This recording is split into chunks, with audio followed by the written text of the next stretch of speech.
It's time to take command with former NFL tight end Logan Paulsen and former Commanders beat reporter Craig Hoffman. What's up? What's happening? Welcome in. Take Command Podcast. Craig Hoffman, Logan Paulsen. Logan, how was your Christmas? It was excellent, man. Very low key, and we got to do like the local Christmas and do like Zoom or FaceTime some my parents in. Did Christmas with them. Did Christmas with my in-laws. So it was a good day, man. Really relaxing. And you, how was yours? It was good. Just very chill. Lot of flipping back and forth between the football and the basketball because the football games weren't that exciting. Clearly, I mean, Beyonce threw 10 touchdown passes in Houston, so that was cool. That was an incredible show. Congratulations to Netflix for getting your buffering situation figured out by the time everybody was watching. But yeah, no, it was a good, relaxing day in the Hoffman household. A little bit of Atlanta Falcons, New York Giants watching happened early in the day, so that brought down the average, if you will. But we're going to talk about the Commanders against the Falcons today, of course. And by the way, Logan, I have bad news for you if you haven't looked at the weather report for the weekend. I'm not. No. You might need your rain gear on the sideline. Oh, God. Buddy. Okay. Yeah. Here we go. Rain gear. Let's make it happen. Sunday night football after it was rain. They're going to have the tarp on the field the entire weekend. So the folks that work in Landover, I hope either the tarp was left on or sorry, you're going to have to go to work and put the tarp on because it is going to rain on Saturday. It is going to rain apparently most of the day on Sunday. Now, it might stop during the game, but I do think that is something perhaps to keep in mind as we get into the preview here is there might be some weather factors, and it will if it does rain up into the game, Logan. It's going to affect my Sunday big time. Anthony and I were going to be perusing the parking lots. That's right. We were going to be vlogging. We were going to be tailgating. We were going to do it. I'm not doing that in the rain. I'm a wuss. I'm getting inside. I don't need to get like there. We can do that another time for content. I guess we're out of home games, but we'll find another time to hang out with the fans, or we can hang out indoors. We'll go walk around the concourse or something. But we can't be doing. The concourse walk's probably good. That'd work. Yeah, because I can't just be sitting there in the press box damp the entire game because I was running around the parking lots all soaking wet. I wonder what we're going to do for the broadcast, the radio broadcast. That'll be interesting because my producer said if it's really bad, then you just come up and hang out in here because the mics get a little bit temperamental. So it's the technology in the rain. Famously, electricity and water mix great. We'll see what happens with that. London Bram, scoot over. You got a Paulson-sized addition to the booth. That's right. All right. So we'll see what happens on that, and obviously that could impact the game as well. But when we look at it, the schematics, the personnel, the usual things that we look at in the preview, Logan, let's start off with the Commanders offense against a Falcons defense that has some really talented players. They're coming off a big week production-wise where they had 2 pick sixes, one by Jesse Bates and then one on a tip-up and then recovery by Matthew Judon.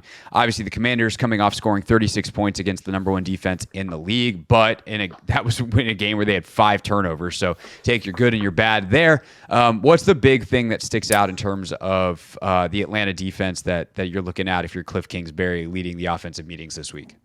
Yeah, so obviously this is a defense that comes from the Vic Fangio tree. Like it was in LA, they kind of are the Joe Staley derivative, where it's like not exactly what Vic Fangio, Brandon Staley, excuse me, but it's a little bit the same, right? So they want to play a lot of kind of split safeties on early downs, and obviously there are exceptions to that. For example, like in the Minnesota game, they get gashed a little bit early.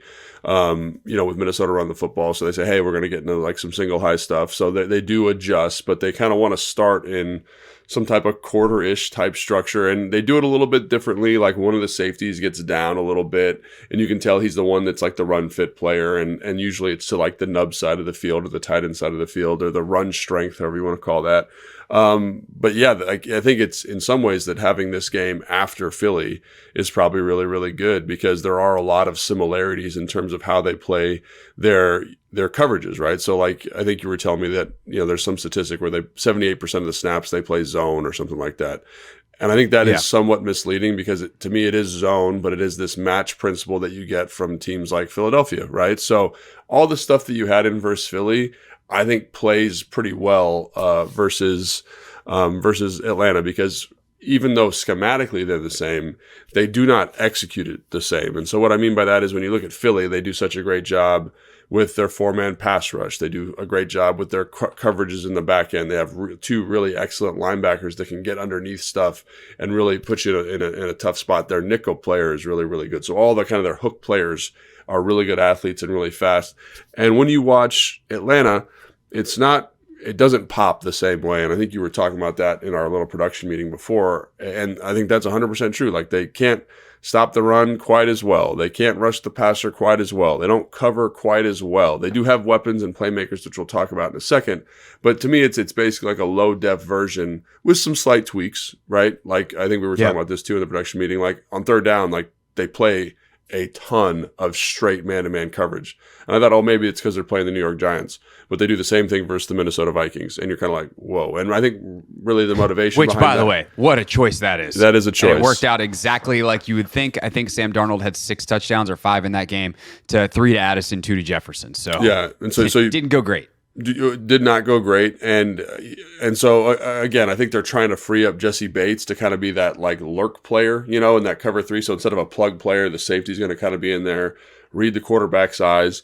And that's effective for him because he does make a lot of plays on the football. So if that's the motivation, I understand that. But it just seems like you're leveraging your coverage a lot on third down. And we'll talk about that more specifically in a second. But basically, think of them as Philadelphia, but like not as good, obviously. Like schematically very similar. They play an odd front. They play kind of similar coverage structures. They're just not as good at it as Philadelphia. So some numbers from Next Gen Stats from NFL Pro to kind of illuminate some of this.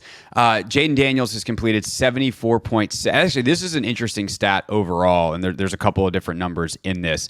Talk about the man zone thing, the high risk versus a high reward type of nature of man coverage. So Jayden has completed 74.7% of his passes against zone coverage this year, which is the 3rd highest completion percentage in the NFL. However, he's 8 touchdowns to 7 picks against zone. Against man, he's completed only 58.3% of his passes, so less than 60% compared to 75%. However, 14 touchdowns, 1 pick against man coverage. His 14 touchdowns against man are 7th most in the NFL. The Falcons, here's their side of the number, have played zone coverage on 78% of dropbacks this season, the 5th highest in the league. Opposing passers have averaged just 6.5 air yards per attempt against the Falcons zone in 2024. 5th fewest in the NFL. And I think this shows up because, like, if you watch them play this zone, like, teams will take what they give, and they'll give up the short stuff, and then it's up to the receivers to try to make some plays. If you look at even like the box score for the Giants game, like a ton of the yardage comes from yak because they're just trying to check it down, let guys run. But Atlanta is good enough at rallying and tackling that's a hard way to live. But if you can do that for 1st and 2nd down, get them to 3rd down in man coverage, now you can take some shots. And I was watching the touchdown reel this morning, and I was stunned at how often touchdowns against the Falcons this season come on 3rd down. And that's especially true, I think, in the red zone. Yeah, 100%. And like it's just stylistically like a surprising choice to me to play that much man on 3rd down and to be that consistent with it. Like there's teams that play a lot of man. Like I think the Commanders, they play a fair amount of man on 3rd down, especially with Marshawn Lattimore kind of entering the chat, so to speak. But they do throw in enough the Gen Z lingo. I know, look at me. And then, but they do throw in enough wrinkles with zone where they're showing man. They get to Tampa 2, they get to some type of drop 8, and it's not like Atlanta doesn't do that. It's just they don't do it as much as I would expect someone to do. Like if they had like elite coverage players, like their coverage guys on the perimeter are fine. Like they're good players. Like are they the best in the NFL? No. Are they the worst in the NFL? No. They're like kind of right in the middle, maybe a little bit plus, whatever you want to. I'm saying on the perimeter, the corners and the nickel. Yeah. But you're just leveraging those guys a ton, right? And it just doesn't seem like the best way to maximize what you're doing defensively. Like one of the things that characterized this defense when they were in LA, and this makes me think that they're still trying to like learn the defense a little bit, is there was a fair amount of variety on 3rd down. Variety meaning, they're going to play a little cover 4, they're going to play a little cover 6, like they're going to play a little man-to-man coverage, right? Just throw some different pitches at you. Here, it's like, at least in the 3 games that I watched on 3rd down, it's like it feels like it's like 80% man, and so that to me is going to be a huge storyline in this game because The thing about man coverage, if the pressure does not get home, which we're going to talk about here in a second, we can talk about it now. They're not good at pressuring on third down. Oh, I got your pressure numbers in a second whenever you want them. Yeah, they're not good at pressuring on third down. That shows up on film, right? Like they just aren't consistent with it. And so when you can't consistently get pressure on third down and you're playing a lot of man coverage, you just leverage that group to the T's in the back end there, and it just doesn't always work out for you. So it is a surprising choice for me watching. And the other thing I wanted to point out too, in terms of touchdowns, one of the things that I noticed, especially in the Minnesota game, is like they ran the ball effectively. They got them into single high shells, and then they were just able to play action them to death with huge chunks down the field. So that's something else I would kind of think about if you're a Commanders fan. Is this seems like a good game to kind of start establishing the run again. Let's take some shots, and then on third down, I mean, I know Jayden Daniels' passing numbers aren't as effective, but this is a different type of man because the pressure isn't quite as acute as it's been versus other teams like the Pittsburgh Steelers that play this level of man coverage. Well, and also like your percentage, I think, are probably just lower against man coverage because you're taking so many shots, right? Like that is probably true. You're taking your stuff down the field, like you're taking more threes, if you will. So the number is going to be lower, but the impact is probably higher. As for the pass rush stuff, and I actually have an under center stat for you too, if you want, and on the play action side of it, the Falcons have generated 29.2% pressure rate this season. That is third lowest in the NFL. The third time, by the way, in the last 4 seasons, the Falcons have ranked in the bottom 3 for pressure. So this is who they've been for a long time. They've continually been trying to find a pass rusher. They never have a pass rush, period. Forget just a single guy. They've also sacked the opposing quarterback on just 4.6% of dropbacks in 2024, the lowest rate in the league. That is also something that is familiar to your territory for them. And I think when you watch it on tape, what you see is not just a lack of pressure where, quarterbacks are able to be comfortable and make plays, but that sack percentage being so low, even when they get some pressure, so many times quarterbacks are able to create. And they are not super sticky on their second level, especially. So, like, if you can you extend the play just a little bit, and I'm talking a pocket slide, not a full-on get out and run, although there certainly are some plays. I mean, Sam Darnold has a couple in that Minnesota game where he slides, backs up, runs around, does a do-si-do, and then all of a sudden finds Justin Jefferson 40 yards down the field for a touchdown. So there's some of that too, but I think like Bo Nix in the Denver game did a really good job of just like, let me roll out a little bit away from the little bit of pressure that I'm getting, and then the linebackers are going to drop guys, and you have a wide open receiver streaking across the field that is not only open but has room to run after the catch. So I think Jayden's ability to extend plays is really important, but it's not just as a scrambler running. He's got to make sure this is a week where he keeps his eyes down the field because there's going to be stuff available, and they're not very good at not only getting pressure but finishing at the rare times that they do. Yeah, I couldn't say it better myself. And I think it's the thing we talked about with Philly. Like, you can break their coverage with like those second reaction plays, right? It's a very similar coverage structure, like this, like matched quarters. And this team, they're not as good at running the matched quarters. So there are dudes that are just dropped in coverage because they've, like they're trying to communicate, like I'm going to run a flat and a stick, right? And all of a sudden the corner says, I have to match the flat because we're in our match side. And the linebacker pushes through the stick, and the stick's like literally just wide open. There's nobody around him because they've both pushed through. So that's one element. And also, like, because one of the things about Philly is the rush is so comprehensive, right? It's so good. It's so quick that you never see the busted pipes in the secondary. Here, because their rush is not good, it's not super effective. Like, I literally just was like, in watching film, who are their best pass rushers? Arnold Ebiketie, he's a second-round pick from Penn State a couple years ago.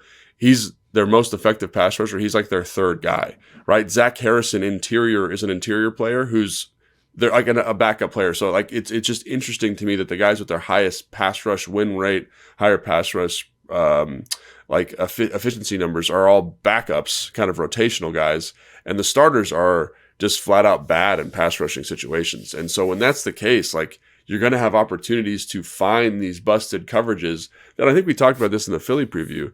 In the Philly game, those aren't there because there's no time for it to come. Here, it's in your face. It's like, if I hold this ball for another beat, it's like, oh, there's the stick. There's nobody around him. Let me throw it to him. And so I think that's something that that really jumps out on film, is just the total disconnect between the rush and the coverage. And they've tried to make additions. Obviously, Matthew Judon's there. He had 16 sacks a couple years ago up in New England. Lorenzo Carter, he was up in New York a couple years ago. He had like 9 sacks. Like guys that have been productive other paces, they've played, they brought them in, and they just haven't lived up to the billing. You get Grady Jarrett, who, when I was in Atlanta, was borderline Aaron Donald level in terms of pass rush production. Obviously, Father Time waits for no man. He's still an effective player, but doesn't have that elite pass rush juice that he did. They brought in David Onyemata, I think, from New Orleans. He hasn't really lived up to the billing either. He's a good player, but hasn't really lived up to the billing as a pass rusher. So they've got these pieces that have kind of come together, and they just haven't clicked. And so, like I said, they've got guys like Arnold Ebiketie, got some juice. Zach Harrison on the interior's got some juice, but they don't play all the time. And so they can't cultivate pressure at a super high level. So it is a really interesting defense. It kind of feels like, even in talking with you now, it feels like the land of misfit toys kind of coming together as a pass rush, and you're hoping some of it works. And it just hasn't this season for them. Yeah, for sure. You did mention about the play action under center type of stuff. Daniels this year, Jayden, has only 14 passes from under center, the second fewest amongst any of the 34 qualified quarterbacks. He's 11 of 14 for 105 yards and 2 touchdowns on those, and all 14 have been play action. So not a huge part of what they do, obviously. What Kliff is doing, they're in shotgun basically the entire game. They do run some from under center, and then obviously they do just enough booting out. I wonder how many of those are fourth downs too. I feel like there's been quite a few of those where they boot out. That, actually. And you talk about whether it's, hey, is this just going to happen on first down, on fourth down, whatever. Something you said earlier, or in your last piece of analysis there, talking about how bad the pass rushers are on first and second down. I wonder if they try to throw the ball more on first and second down this week then. You typically try to get the run game going and running on first and second down, and they've done a really good job of sticking with that because it's kind of the basis of their offense and who they want to be. But man, if you're going to have no pass rush, let's take some shots. Let's open it up. Let's try to create some space so that you can, you don't be afraid of 2nd and 10 kind of week. And I think that certainly could be in the game plan. So with that, one, thoughts on that. 2, what about Atlanta's rush defense and when they do attack things on the ground? Yeah, so I'm really glad you brought that up, because to me, they kind of, again, much like Philly, they want to get into some different personnels up front. So they're getting a 4-down spacing, right, which is like your 4-2, 4 defensive linemen, 2 linebackers kind of spacing. They get in their odd spacing, which is 3 down kind of defensive tackle type bodies, and then 4 linebackers with 2 kind of big edge players. And they get into kind of their big nickel, which is kind of the same thing. It's like 3 big guys, 2 big edges, and then 1 linebacker. They're all those other guys are classified as linebackers, but it kind of looks like a 5-1 in terms of defensive look. And I kind of feel like that's their best personnel to stop the run on first down. Their middle linebacker, Caden Ellis, is a pretty good football player and kind of gets everybody lined up. But like I said, all those dudes I just talked about are not great in pass rushing situations, right? So they're better stopping the run out of that front and out of that spacing, but they're not great at it. And then I think the other thing too is one of the things that makes Philly, or I appreciate about Philly more after watching this team, is they've got a really good nose guard in Jordan Davis. Eddie Goldman is their nose. I played with him in Chicago. He's a former first-round pick. He's a fine nose, but playing nose for a long time in the NFL is tough. So he kind of gets blown off the ball a little bit. David Onyemata is not like a run-stopping player. Grady Jarrett's very good, but a little undersized. He's explosive, but if you can get hands on him, he's not big. So you do see guys kind of really change the line of scrimmage on these players. And the other thing too is they're perimeter players. So their Lorenzo Carter, Matthew Judon, they're not super great at setting edges. It's a very average front, I'm going to say. And I don't mean that disparagingly. They're not excellent at anything. And so when it's like, hey, we have a wrinkle here, we can run the football. Yes. Hey, we can hit play action. Yes, because they get sticky on blocks and they don't rush the passer well. So I do think getting them in that kind of big personnel to throw the football is not a bad idea. And if you get them in sub at all, they're just not big enough and strong enough up front. For example, they play a two point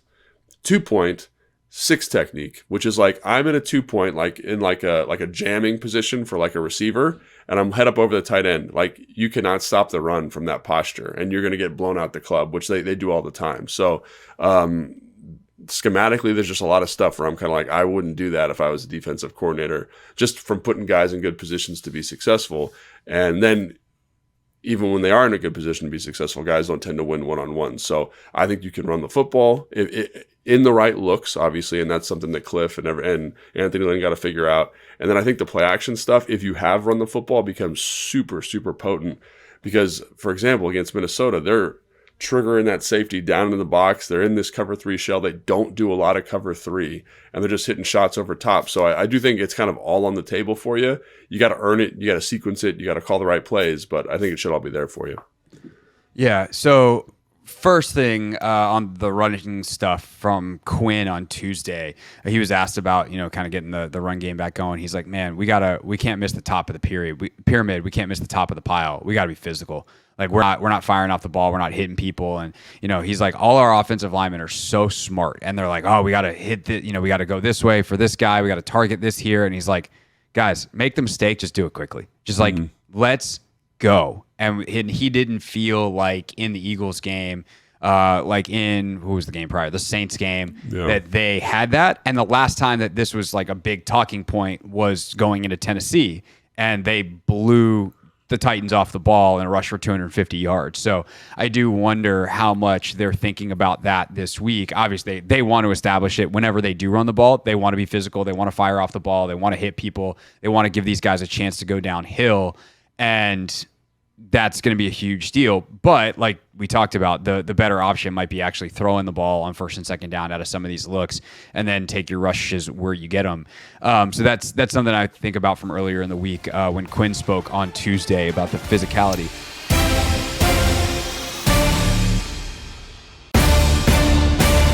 Something else that I think is worth asking you about, I had Mitch Tischler on, as I typically do on Tuesdays on the radio show, and he's like, earlier in the year, the Commanders got away with all this misdirection stuff where they're pulling people away from the play and they're doing all this cool stuff. And now it seems like teams are kind of onto that, and it might be time to mix it up. Do you think there's any truth to that in the run scheme, that teams are kind of sitting on some of this misdirection?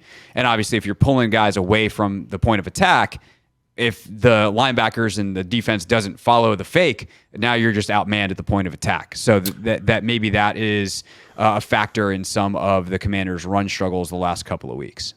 I mean, maybe a little bit. I personally, I'd have to talk to Mitch specifically about what he's referencing, because sometimes people see 1 or 2 plays and they say, oh, this is the narrative for the whole game. And I haven't seen a ton of that. Again, one of the things that they do really well is they run pin pull stuff. So they're going to, pull on GT, they're going to pull the backside guard and tackle on counter. They're going to, on the bounce stuff, they're going to back block. And so one of the things that I feel like I've noticed more is that teams just say, we're going to get a lot of singles. Let's be really vertical in terms of our penetration, specifically the Eagles, specifically New Orleans. And when you get that kind of stuff, those plays to me are less effective. They can hit big if you get that back block worked out and the puller gets around and all that kind of stuff.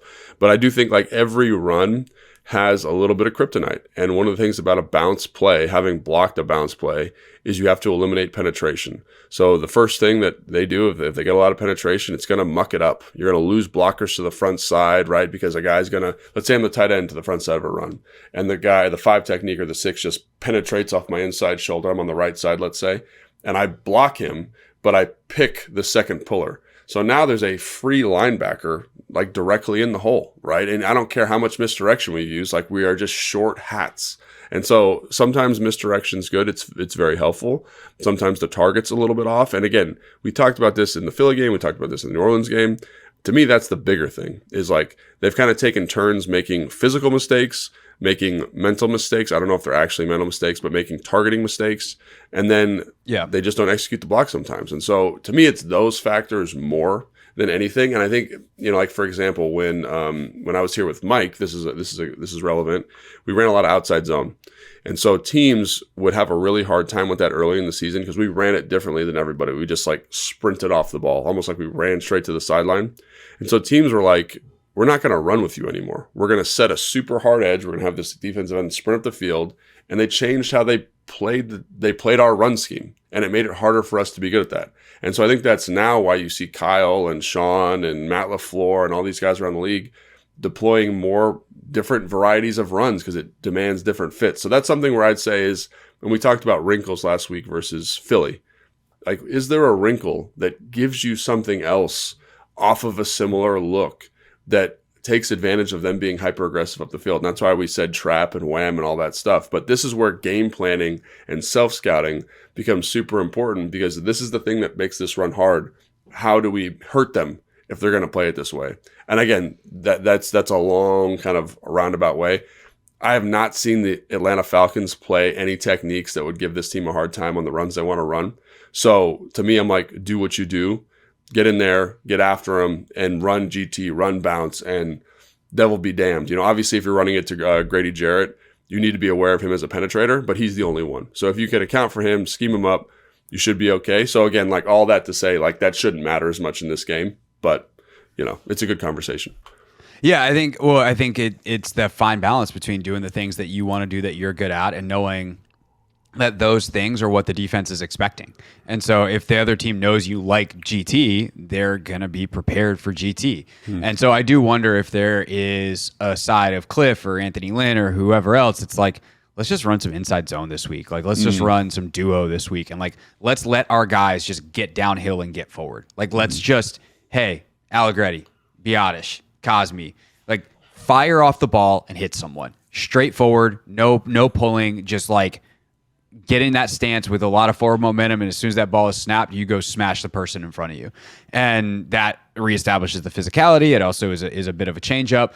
And against a lighter Atlanta front, maybe that's not the worst idea schematically. But like you said, if they're also not great at, getting up the field, penetrating, and on some of these runs that have a lot higher, not that inside zone can't hit, or outside zone or whatever, like Saquon Barkley or one of those backs are take anything. But if you're a guy like B-Rob, like, you probably need that clean head start to get up the field, a la some of the stuff we saw against Tennessee, where there's some lead blockers in front, some pullers that are getting up to the second level kind of more naturally, and you get that big play explosive ability. So I think it's something that's going to be interesting to see, not only this week, but also, Dallas did such a great job the first time around. And I also even think of, like, New Orleans was a team that we thought they would run all over, and they didn't. And there's like a little piece of me that's scared because of that too. And it's like, man, what happened against New Orleans when you thought you were going to run all over them? And is there a chance that Atlanta could have some kind of similar success? Well, I think that's a great point. And one of the things when you watch New Orleans, and I think you said this, I think in the preview show, it's like there's a physicality that they play with in New Orleans, specifically on the edges. You're like, maybe this is problematic. Again, the interior is not great, and they made changes, and they're an NFL team and all that kind of stuff.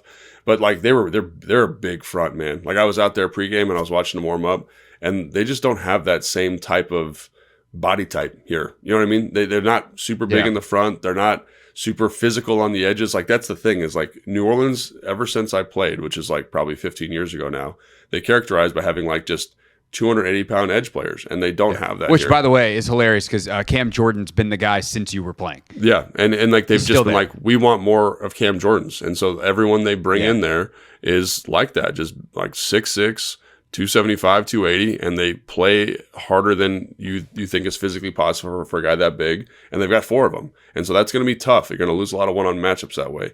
Here, again, the techniques that they play, like, they're in these 2 points on the perimeter. That's harder to set run edges, right? In my opinion, just having played like that, I prefer playing against a 2-point when they have to set a hard edge, because they can't get into you the same way, right? I think the interior guys are good, but not great. They just don't have great anchors. And I think there is a lot of opportunity here. And again, this is an NFL defense. They know what they're doing, but there is an opportunity here to run the football. And you just got to be selective about when you do it and kind of embrace that mindset stuff that Dan was talking about. Because I do think, like, again, Caden Ellis, their middle linebacker, is a really good player. He shows up a lot. He flashes. He gets downhill, all those types of things. But he's one person in the front. So how do you account for him? And then how do you block Jesse Bates? How do you block Justin Simmons with receivers and account for them in motions, because they're pretty good run fit players?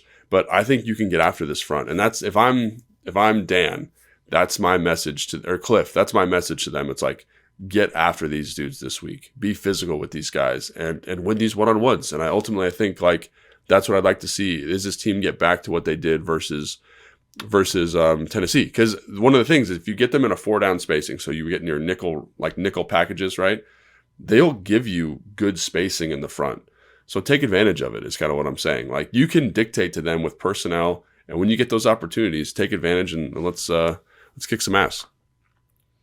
Yeah, I would love to leave it there, but there's one other thing that we have to mention, which is you better beware of their safeties when you throw the football. Yeah. Simmons, obviously one of the best intercepting safeties in the last decade in the league, all pro from Denver, who came over in the offseason. Certainly someone that we were wondering if Washington would take a peek at when he was on the market for quite a while. But ultimately, he winds up in Atlanta pairing with Jesse Bates, who came over from Cincinnati in free agency a few years ago. And man, is he a good player, a potential all-pro. Jesse Bates, he's playing that well at the safety position, turnover-wise and play creation-wise. So what if you're coaching up Jayden this week and you're Tavita and you're Kliff and you're all the guys that are in his ear, you obviously want him to stay aggressive. You want him to hey, you don't want him to play tentative. But how are you coaching him up to make sure that they know where 3 and 31 are? The offense does, and especially where Jayden knows where those guys are at all times. Yeah, I mean, I think that's exactly it. I'm like, this is a guy you got to be aware of at all times. And we talked about on third down specifically, they kind of run that lurk coverage where he's the weak side safety and he's running and kind of filling his zone and just reading the quarterback's eyes. Like, just be aware that that's what he's doing. So maybe I got to be a little bit more disciplined with my eyes right down the middle of the field. And if I'm running a crossing route, like just know that that's where he's going to be. You know what I mean? So like, don't, that being said, as a play caller, I can call stuff that maybe it helps Jayden eliminate some of those kind of middle of the field throws. You can't go an entire game without them, but I think I could be helpful with that. But I'd say like that's it. Like I discipline down the middle of the field. Make sure you control him because he's reading and he's very good at it. He's got great ball skills. He's competitive at the catch point. All those things that make him dangerous and make him the playmaker you're talking about. So yeah, the first coaching point is just know where he's at every single time. Is he the post player? Is he the lurk player? And if he is one of those things, like how are we going to call and how are we going to execute the play accordingly? And I'm also talking to the receivers. I'm like, if he's there, make sure you're taking friendly angles to the ball so that we protect our quarterback if he does make a bad decision. So all those things are on at the forefront of the conversation because, like you said, he's the best player in the defense and he's one of the better safeties in the NFL, if not the best safety in the NFL at tracking and making these explosive plays on the football. He's also very good in run support. Like he's just a good football player, man. Like he is a fun football player to watch and he shows up on the film and he's dangerous. And so he's definitely someone you got to be thinking about. Kind of in the same vein as like Budda Baker a little bit for the Arizona Cardinals. Like Budda's a little bit more sporadic, a little bit more all over the place, a little bit more like a Tasmanian devil. There's much more consistency to Jesse Bates' game because of how they are using him. But he does make a lot of plays, and they are devastating. And coming off a 2-interception game, like when Dan, every time he talked to him, was like, we're about the ball, protect the ball. Jayden's done a great job protecting the ball. It all starts and ends, in my opinion, with where number 3's at for them defensively. Last thing I'll just tack on here, fun little sports radio-y prediction that if it goes wrong, no one will remember, and if it goes right, I'll look like a genius. calling a Luke McCaffrey screen touchdown in the high red.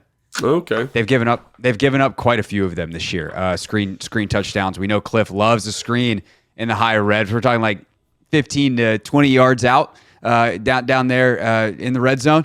And I think that they're going to want to get Luke a couple of looks over these next couple of games in those after he had the big one last week and he's shown it on kickoff return.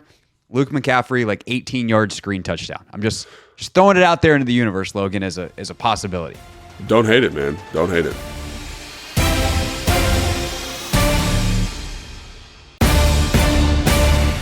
Take Command Podcast, Logan Paulson there, Craig Hoffman here, and it is Game 2 for Michael Penix, the rookie quarterback for the Atlanta Falcons, coming in relief of Kirk Cousins. And the first game was not much of a test, Logan.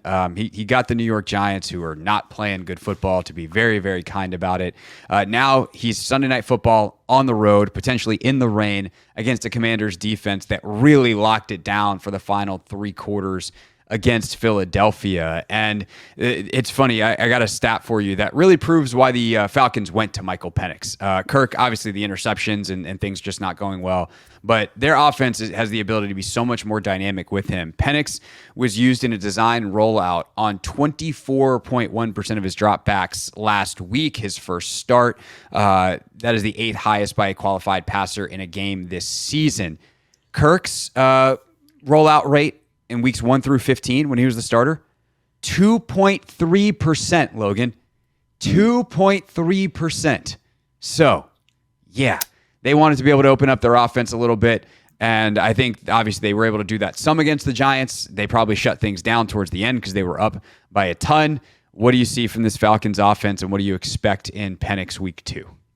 This is a fun and kind of a dangerous group, and I mean the playmakers that they talk about are storied at this point. You got Bijan Robinson, you got Drake London, Ray McLeod is an explosive kind of slot player. Darnell Mooney's kind of seeing a career resurgence here, and it's an impressive, really an impressive group of playmakers. And you couple that with an offensive line that maybe doesn't get the pub that the Detroit's or the Philly does, but a very, very good group in the front, in terms of how they run outside zone specifically. And one of the things you talked about there is this team is they've mastered outside zone. When you want to see what does outside zone look like in the NFL now, you watch the Atlanta Falcons. And so one of the things that makes outside zone so effective is the ability to run boots and keepers off of that action. And so when Kirk was in the offense, they just couldn't do it. Just wasn't a part of, I think physically, he's obviously still kind of dealing with the Achilles. He just couldn't do it. And obviously you mentioned in the New York game how they used Penix and how they were able to kind of get him on the perimeter, and he'd made great decisions with those. And I wasn't sure how he'd do because he didn't really do a lot of that at UW. But one of the things that sticks out to me after watching the film, and again, it's one game against a team that is maybe the worst team in the NFL, is how much more effective the offense was with him, right? How much more grass the defense now has to defend, right? Because not only can he do the boots and the keepers and the kind of waggle play action, shots down the field, but he has a live arm, a big arm, in kind of countering what Kirk has been. Kirk has been a guy who throws with great anticipation, understanding that he doesn't have the strongest arm in the world. Penix is kind of the antithesis of that. He can touch anywhere. He can take on the right hash, throwing a comeback to the left and get that thing on a frozen rope. And it's just impressive. And so I think that's the thing about him that's probably the most scary, is that all of a sudden now the field feels really big. And that's the thing you don't want to be dealing with as a defensive coordinator. You want that field to feel nice and small and compact. And that's kind of what Kirk was giving you. But now you've got the keepers, the boots, like we just talked about, which again, that affects how I rush, that affects how I fit runs. And then also his ability to kind of touch deeper down the field on these shot plays with explosive playmakers. And you can tell he's still working on his chemistry with Drake London, but if that gets worked out, Drake London, I think I've talked to you about this, I think is on the precipice of becoming a top 10 wide receiver in the NFL. He is very dynamic. He can play in the slot. He can play out wide. He's got great short area quickness. He's hyper competitive at the catch point. He's an impressive dude to watch. And so if they kind of get that figured out where, hey, I can throw you a back shoulder whenever I want. I think he missed 2 to him in the game. But if they get that kind of back shoulder ability, he's a guy that, it's a 50-50 jump ball. Drake London, no, he's more than that. And so that's the thing about this game that all of a sudden feels a little bit sketchy to me. It's now all of a sudden you have way more grass to defend. You have way more elements of the quarterback to defend. And also he's a 4-5 guy, and he scrambled a little bit in this game, which is something he didn't do a lot in college. That's an other element of his game that you need to be aware of. So I'm not saying he's, the next, he's, he's not the rookie, right? He's not that guy, but he makes this offense significantly more potent and way more dangerous. And it'll be really interesting to see what Joe Wood Jr. does, because to me, it's you talk about what he's doing for him and kind of how he's expanded the field. Their rushing efficiency is crazy. Watching Bijan run outside zone is amazing. And then you pair that with Tyler Algier, who's the hammer, they just are really good. And so for a team in Washington that, struggled stopping the run, obviously they did a great job last week. How do you kind of deal with this offense with a lot of playmakers? Yeah, couple of things to touch on there. On Penix's mobility, listening back to the TV broadcast, I was watching the condensed game back from last week, and Kevin Kugler and Daryl Johnston, who had the game for Fox, were saying that, hey, the Atlanta coaching staff told us don't be surprised if Penix takes off. Like, he wasn't known as a mobile guy. He didn't really do it at UW, but I think it's because he was told, like, don't run at Washington. And now it's like, hey, like, you're free. Go. And even though he's had the knee surgeries and whatever else, like he has that club in his bag. He's not super dynamic as a runner by any stretch, but if you give him green grass and just let him run straight, like, he can take it and slide and extend fast drives. And yeah, he's just straight up 4.5. Like, you can move.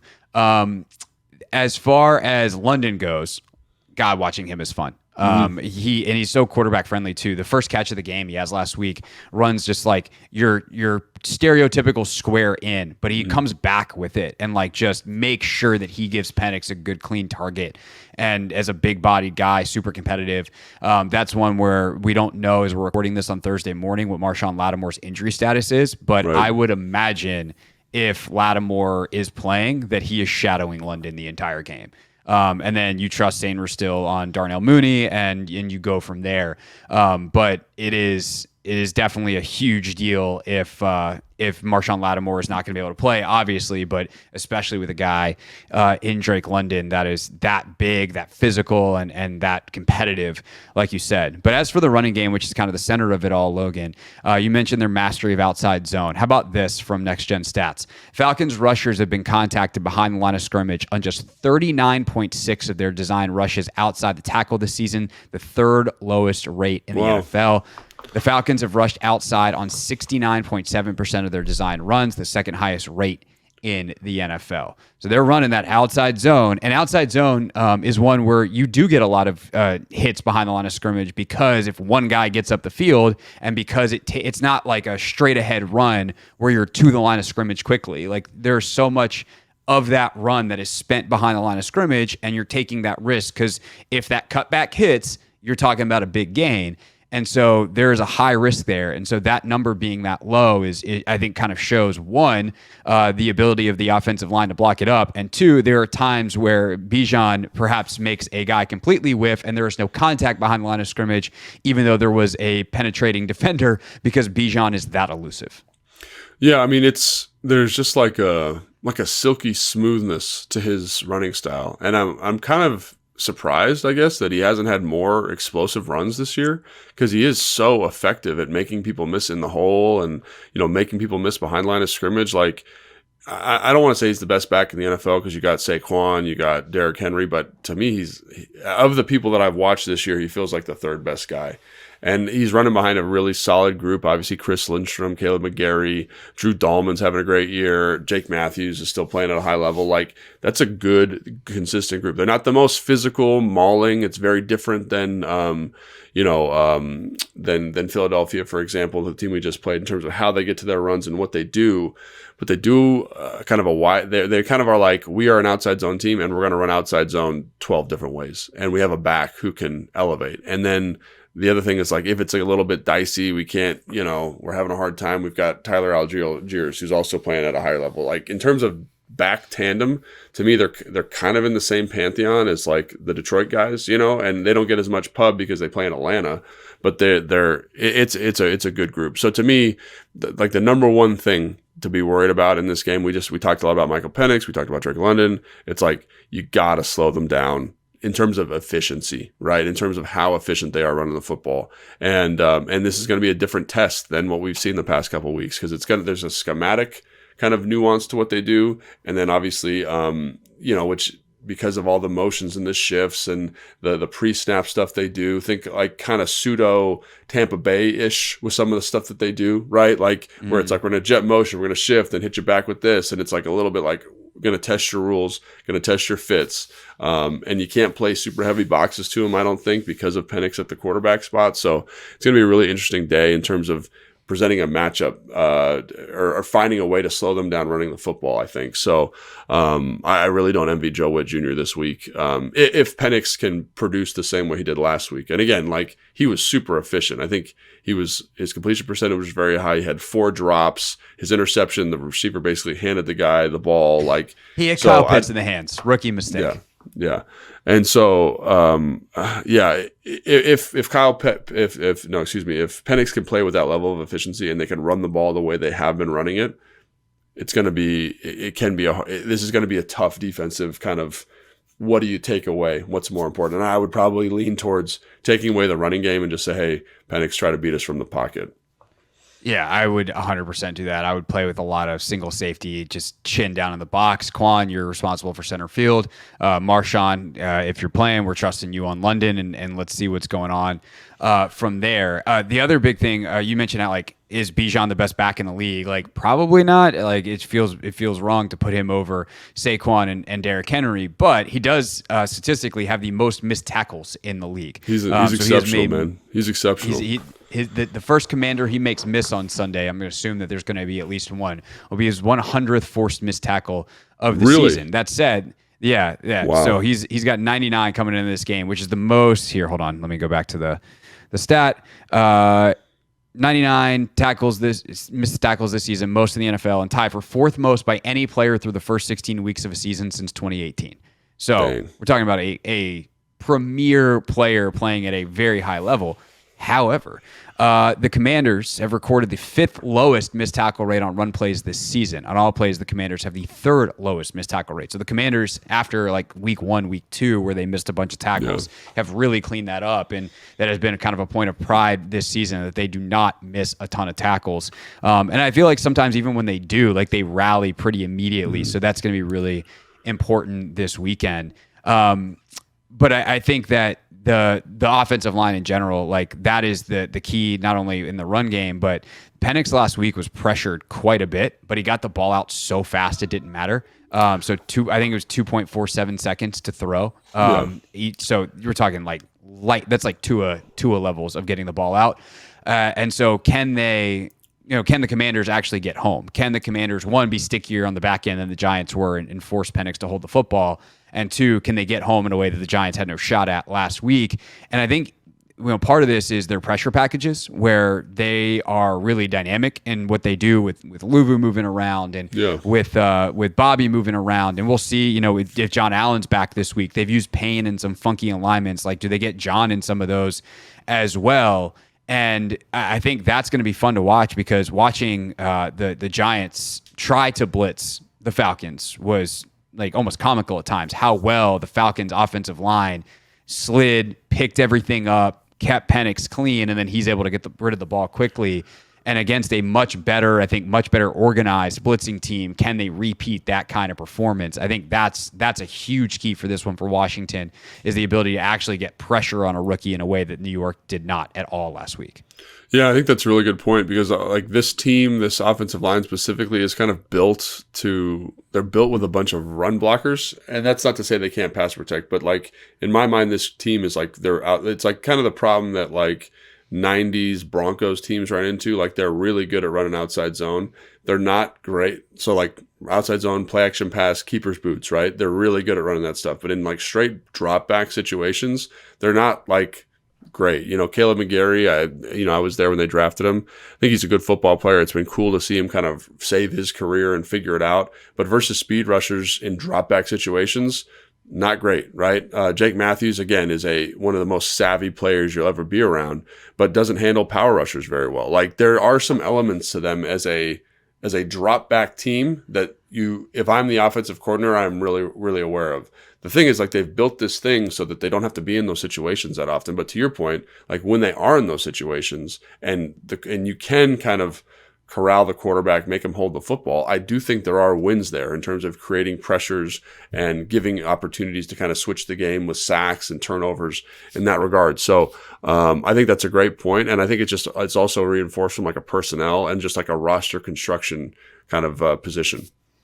Yeah, I would just blitz the hell out of them the entire game. Like, honestly, if I'm Joe Witt, I would just say, we're going to run blitz you. We're going to pass blitz you. Like, every blitz that we got, we're just going to throw it at you and try to mess up. You're so good at blocking outside zone. Well, what happens if there's an extra dude in somewhere random? Like, can you do that? Now, the Commanders have one of the highest explosive run rates against in the league. I think fans probably intuitively feel that, emotionally feel that. So sometimes that can backfire, and against a back like Bijan, that's dangerous. But I do think that just like, hey, we're bringing pressure no matter what, and we're going to trust our back end is probably the way to go in this one. Anything else from either personnel, like what you expect from John Allen, or what they do without Lattimore, or, I mean, we kind of covered some of this, or anything else that I haven't mentioned that we want to get to from this game before we head on out of here and wait anxiously all day on Sunday for Sunday Night Football? It's weird. Like this feels like one of the better offenses that we've played this year. Like, I'm just thinking back, like, I like Philly. They've got explosive playmakers, but in terms of like what the offense is, it's very kind of static. Like, this is what we do.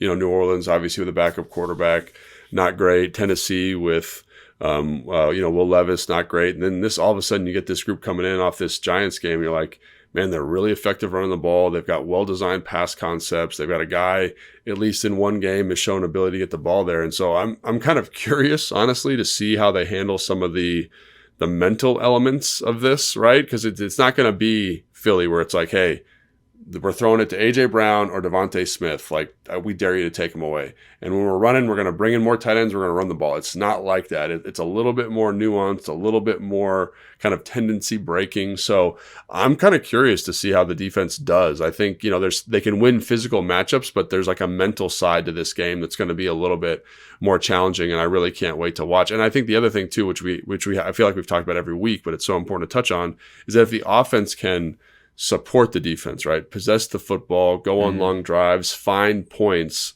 then I think it alleviates some of the pressure that Joe Witt Jr. is experiencing, right? To say, oh, we have to stop the run. We have to blitz. Like, I can be a little bit more conservative, a little bit bend but don't break. And I think they've had a lot of success with that formula over the course of this season. So again, I think it's important just to remind myself that this is a team that needs to play complementary football at all times. And if they can, then some of the risky stuff that you just talked, which I actually think schematically is a good idea, like, let's run blitz, let's get penetrators, let's do some things here, let's blitz on third down. Like, we don't need to be as aggressive because our offense is going to kind of support us and keep us in a positive game flow. So I think that's something really interesting. And it's one of those things where by the end of these shows, I'm always like, I wonder what they're going to do. I wonder if this is how this looks, because you've kind of talked through all of these different things. And that's one thing specifically that I'm really curious about. For sure. I feel like at the end of every single week, I'm like, oh, the Commanders are going to win this weekend, no matter what, because you talk about all the things they need to do to win, and you start to think about what happens if they happen. But it's a great challenge, and that's what you have to kind of snap out of that and be like, oh, yeah, but it's hard. They actually have to do them. And if they do on Sunday, though, Logan, they are in the playoffs. 11 wins for the first time since the early 90s. Just an exceptional season in year one of the Dan Quinn, Adam Peters, Jayden Daniels era. And we also should know, I mean, frankly, by the time some people are listening to this, we might even have a better idea of the playoff hopes for Washington, because the Seattle-Chicago game is tonight. That I'm anticipating the Bears upsetting the Seahawks, but who knows? But we're getting to the point in the season with only 2 games remaining, and with Washington playing the second to last game of the weekend, we might know if Washington is in before kickoff, which in some ways would be even more fun, because then it becomes like this stress-free coronation of a game as opposed to a like stress fest. Oh my God, they have to win this to get in. But either way, should be a lot of fun at Northwest Stadium on Sunday night. We are going to do live post game. There is no telling how that's going to go. It's going to be way past my bedtime, but we will be live Sunday night / early Monday morning on YouTube at the Team 980, at 106.7 The Fan, at Craig Hoffman for the post-game show. And if you are going to bed right after the game, it will be in your podcast feed in the morning. So we'll see you then. To see you at the game. Again, if you're going to the game and it's not raining and you want me to stop by your tailgate, shoot me a message on Instagram at Hoffman.sports. Anthony Haney, my radio producer, and I are going to be perusing the parking lots unless it's raining, and then I'll be inside. That's our show. We'll see you on Sunday night. Commanders, Falcons. Can't wait. Thanks for watching this clip of Take Command, which has a brand new home. That's right. You can watch on YouTube at the Team 980. You can also listen to full episodes in the free Odyssey app, which is now enabled with Apple CarPlay. So we'll just, follow you around.